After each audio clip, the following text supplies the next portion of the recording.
When I was asked to do Purple Couch, if I sang, you'd all run away. I am involved in the archives of the Townsville Baha'i community, and I have been scanning them and documenting them so that we can keep them safe for future generations when we have a book written about us, looking back 150 years or so at the beginning of the Townsville Baha'is. And so I made a bit of a PowerPoint about the Townsville Baha'is, some history from 1968 to 75. Now, in 1968, we had a Baha'i group here. When I showed Natasha before, I think she's going to talk to Rumi because he was here then and find out from his mum, who was here, to see who might have been the first Baha'i here, who might have been the pioneer, because that's lost in the mists of time. So in 1968, I might do it like this. In 1968, we had a Baha'i group. We had Mr. Don Bennett as secretary, Mrs. Farry Walker, that I think you probably, lots of people know, as on it, and Mr. John Walker was the chairperson. So that's really interesting. And Frank Saunders and Mr. and Mrs. Oatley and Mrs. M. Fassy. And we had a couple of visitors from Brisbane, and we had some youth here, and you can see that Nabil, Afnan and Rumi were here, and I'm sure that lots of you have know Rumi and have met Rumi. And just as a bit of an interesting thing, here's a photo of him from then as a young man.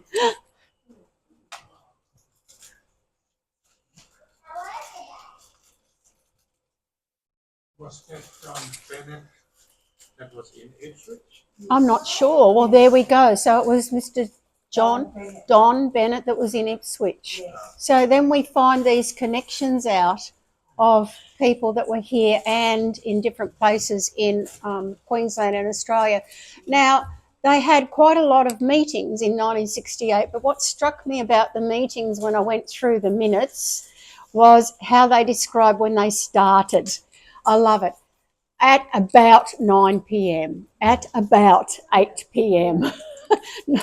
I just thought that was really lovely to see the, I don't know, the starting of it all, whereas now we say it started at 9 or at night, but it was about 8 p.m, about 9 p.m. I'd like to know what they did before they actually started it at about then. Sorry, what? Yes, some were on the 30th of December, yes. And then in 1969, that came as a big surprise to me. Oh, no, that's snippets from that year. So at the end of 1968, they had $12.25 in their fund at the end, which is about $180 in today's money. So they said that they read from the book The Baha'i Community at the end of every meeting, and some decisions that were made was that they were going to do a personal presentation of the promise of all ages be made by the whole group to the leaders of each religious group established in Townsville. Now, that wasn't documented whether it actually did happen, but there were grand plans in 1968. They put advertisements in the bulletin every Monday, and I think that we can probably go back and find those advertisements to add to our archives. And then they just wrote firesides were held. So it means that they were busy doing expansion and that in 1968. Are there any questions or anything people want to add?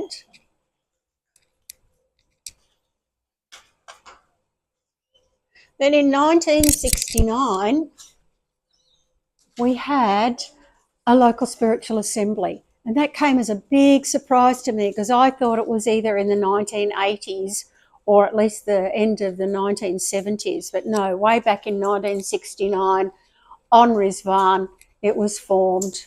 And you can see again, we've got John Walker, Don Bennett, is that? And O'Neill, Morris, and the two Oatleys, Frank Saunders and Mrs. Farry Walker. And if anyone knows that I've spelt anything wrong, because I couldn't quite see her name written properly, because all of these that I've got are from minutes that were handwritten on foolscap paper, not even A4, because it was such a long time ago. That's bigger than A4. And it had been left in the bottom of a filing cabinet that was in the LSA room that had water ingress. And so the books had got all stained with water and mould. So I'm busy scanning them so they're actually saved and they don't disintegrate into dust. Because they're precious documents that future generations will look at. And I know that's not a very good photo, but they've all been scanned from photos that we had. And this is Lindy and Kevin O'Neill. And this little one here is Lua Penrith. That is Harry Penrith's daughter that we might all know as Burnham Burnham.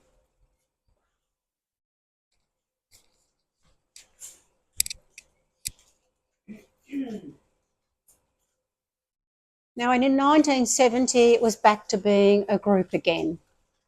And so just 3 people probably moved and that. And in 1971, there were no minutes recorded. In 1972, we had an LSA again. So it was formed on Thursday, the 30th of April at 9:30. Mr. Harry Penrith was chairman, Kevin O'Neill secretary, Don Scott treasurer, Mr. Reg Barry vice chair, Alison Scott, Leonie Penrith, that is Harry's wife, Alex Hogan, Mrs. Philomena Barry, that is Reg Barry's wife, and Mrs. Joan Hogan. The reason I say about these two and connect them together was that they were Baha'is that were living on Palm Island when I came here at the end of 2000, and I kept seeing their name on our cluster list, never knowing who they were and never ever meeting them. They must have been quite elderly then, but it's just a pity. Now, if I had more information about the Barrys or that, I'd put them up here, but there is lots of information about Burnham Burnham. So he was born in 1936 and died in 1997, and he was a sportsman, activist, actor and author. He actually gave me one of his books. So he was a Woiwurrung and Yorta Yorta man, and he was originally christened Harry Penrith. But in 1976, he changed his name to Burnham Burnham, meaning great warrior, after his grandfather, and to acknowledge his Aboriginal identity. So I had thought that he was born on Palm Island and raised, but no, he's a New South Wales man that must have ended up being up here for a short period of time.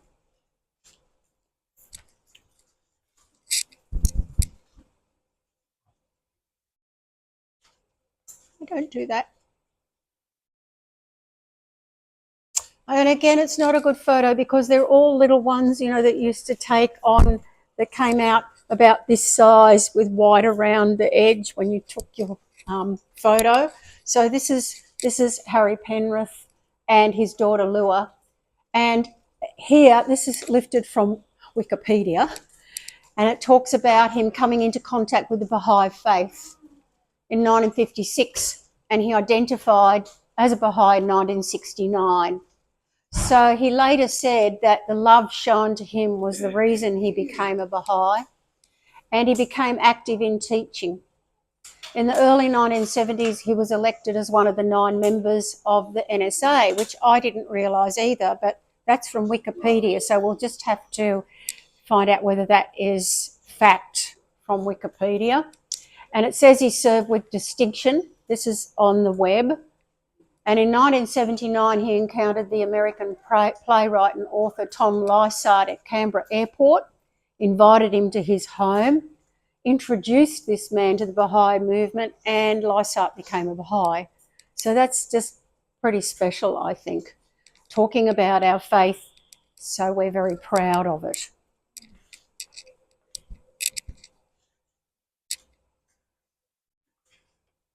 Now here's Reg and Philomena Barry and their children. Even though they've passed away, I'm sure their children are still on Palm Island and grandchildren and that, and there's connections that we've got with the wider community in Townsville. I think that's a beautiful photo. Now, I've just lifted this. This is a modern photo of this little house here. But this is the residence at 22 Gorari Street, Idalia, where a teaching conference was held by Mr. and Mrs. Scott in 1972. And snippets from there, Harry and Leonie Penrith, and then another unknown person from up here attended a unity conference down in Brisbane at the Masters Builders Association on the 9th of July. And the report from that conference includes Harry's insights about Townsville, which I think is really special. So I'll see, let's hope my hyperlink works. Why doesn't that come up when I do that and change it from that to that? No idea. Maybe you could just read it off. Okay, I'll read it off. I just thought it would be nice for people to see.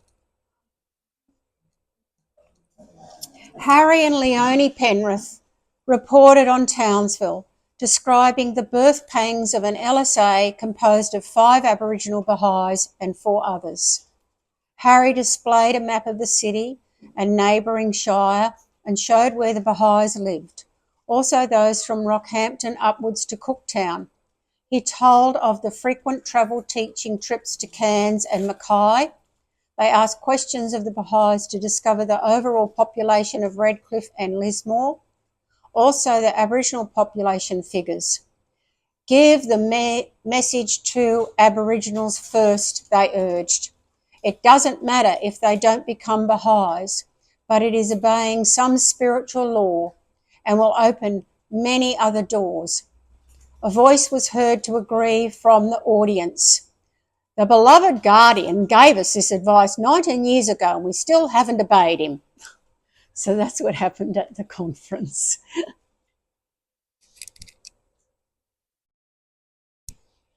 So let me just go back. I'm not sure whether... So on to 1973, we had a couple of declarations, and there are our spiritual LSA members again. And, you know, I think it's very important for future generations for people to see who the members were of our LSA and to be able to track through. We take photos now and have it up and keep it in a place called Teams. So wonderful. I don't have to do any more scanning now. It's all online. So here is the group of people letterboxing with the Townsville community. Now, I'm not sure whether that's in Mackay or up here in Townsville, because Townsville, right from the get-go, were very active in travelling to Mackay and helping them, travelling to Cairns and helping them. Even when I was here at the beginning, we often went to Mackay as a team with helping Mackay. That's how we ended up losing Addison. He met someone there and fell in love and moved down there. We lost him. I think Helen Goldberg is there and she was very lucky. Do you? Yeah, the one with the glasses. The one with the glasses here? At the back, yes. Ah. She was very lucky. I've got one of those. So Helen Vloberg was on the NSA? No, her brother was? She was only 16. Yeah, no, I know not then, but didn't she become... I think she was actually the editor of the actual Australian Baha'i Bulletin when I became Baha'i. It's nice that we might be able to find who people are here because, you know, we look at all of this and we're not sure. We can see, is that Philomena Barry there?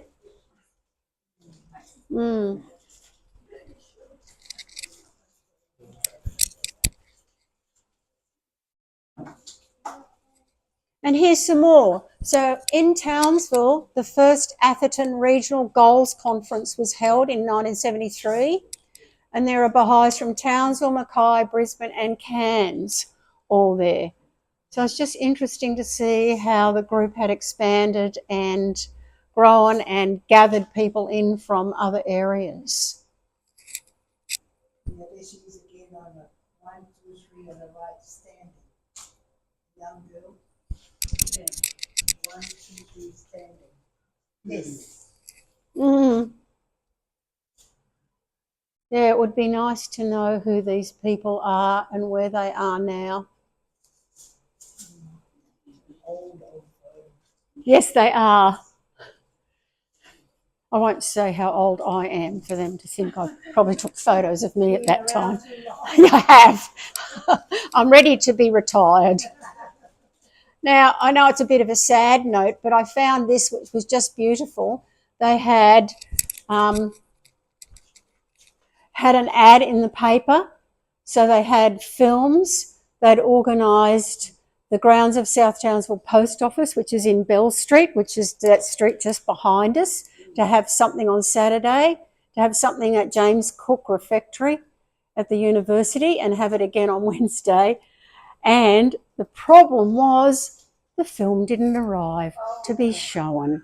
The Baha'i group that had it before them didn't post it on. So I've only got up to 1973, and then I've got a few things from the 1990s, but that's for another day. So thank you very much for listening to all of that. I hope it was informative and enjoyable. Thank you.